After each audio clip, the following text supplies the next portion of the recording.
To all of you. Today I am Ashwini Garg on behalf of Suraj School.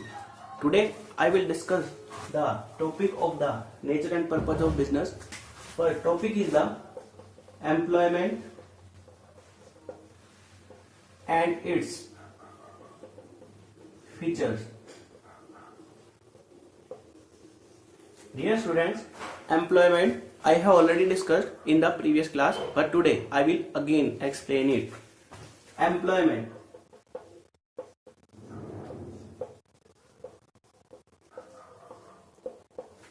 It refers to that economic activity in which a person works for others and get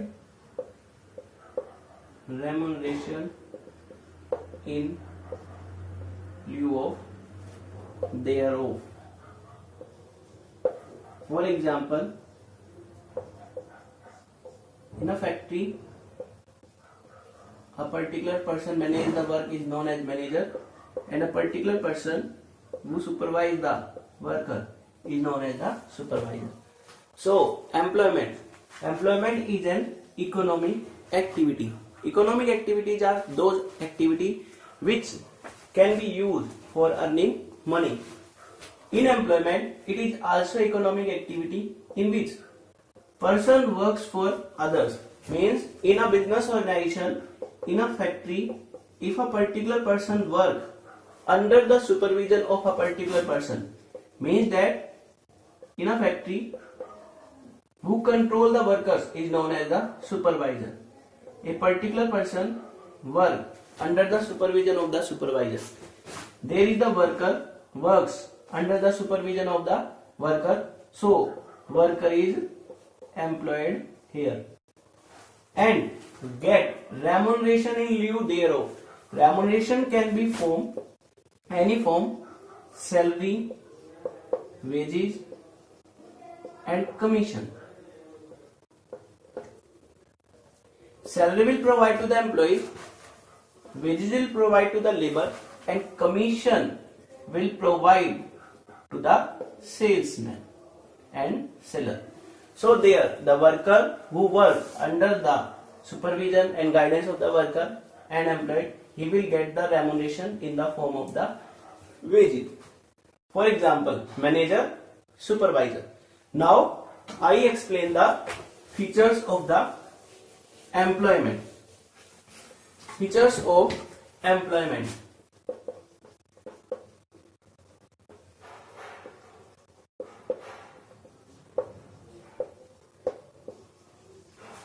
First is service to others.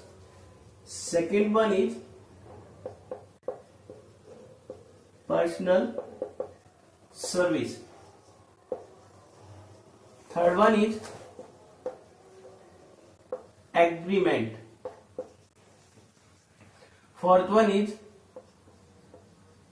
servant. And fifth one is no need of capital. Sixth one is no risk. And seventh and last one is nature of employer. Means that these are the features of employment.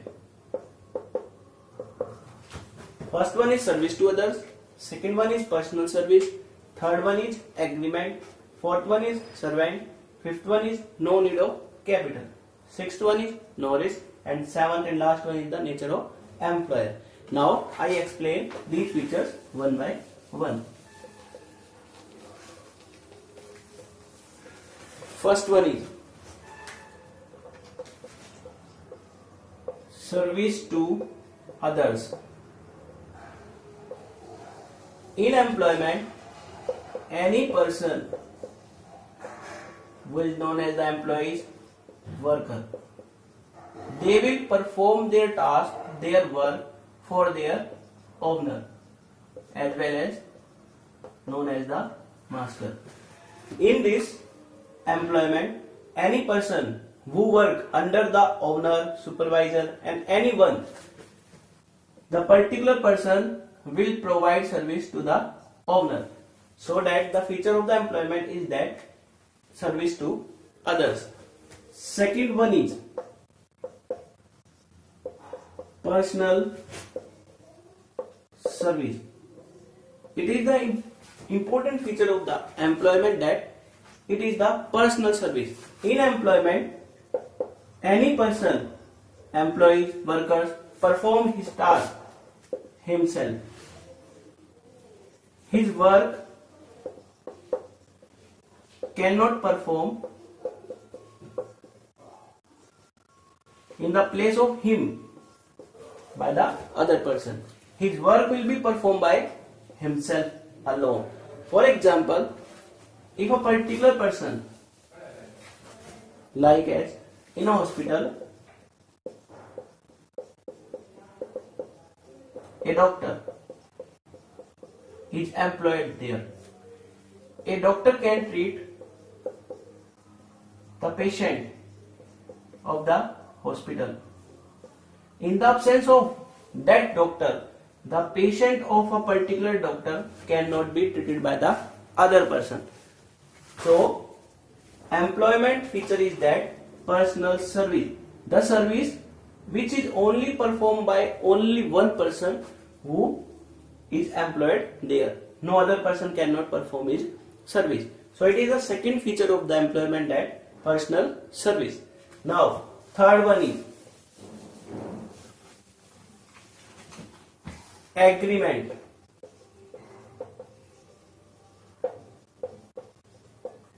Agreement is a contract and conditions between two parties. First one is employer and second one is employees. In that, the contract and agreement between employer and employee, that about the working hour, about the timing of the work, about the rate of remuneration and many more things. So, in employment, there should be agreement between employer and employee about the various things, about the time period, about the working hour and rate of remuneration. It is the feature of the employment. Now, next feature of the employment is servant.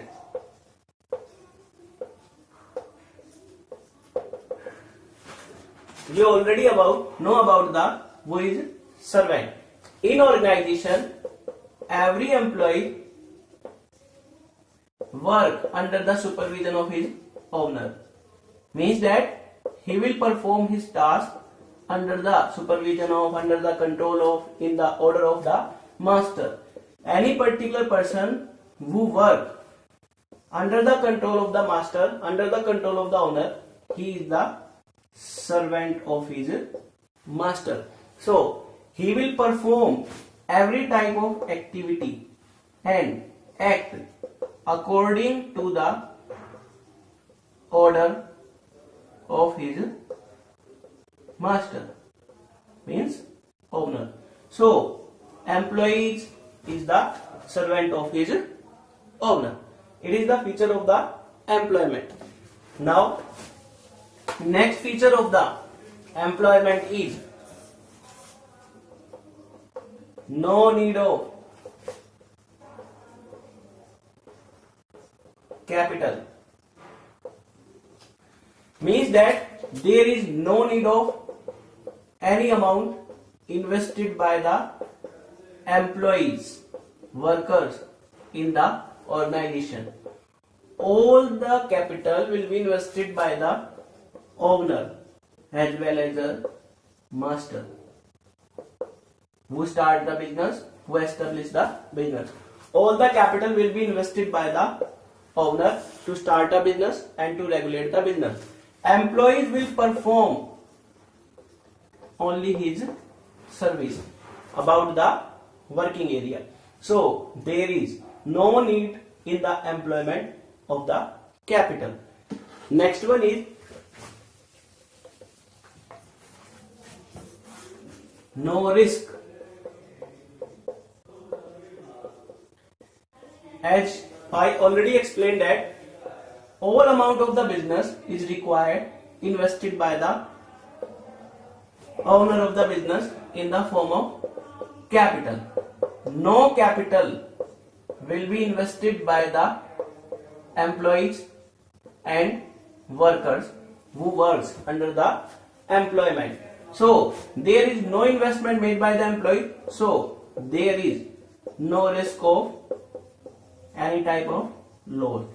If any type of the loss is occur in the business, the complete loss of the owner, the loss is not divided, is not participated by the employee. He will get only his remuneration for his work. So there is no any type of the risk for the employee. Next one is nature of employer.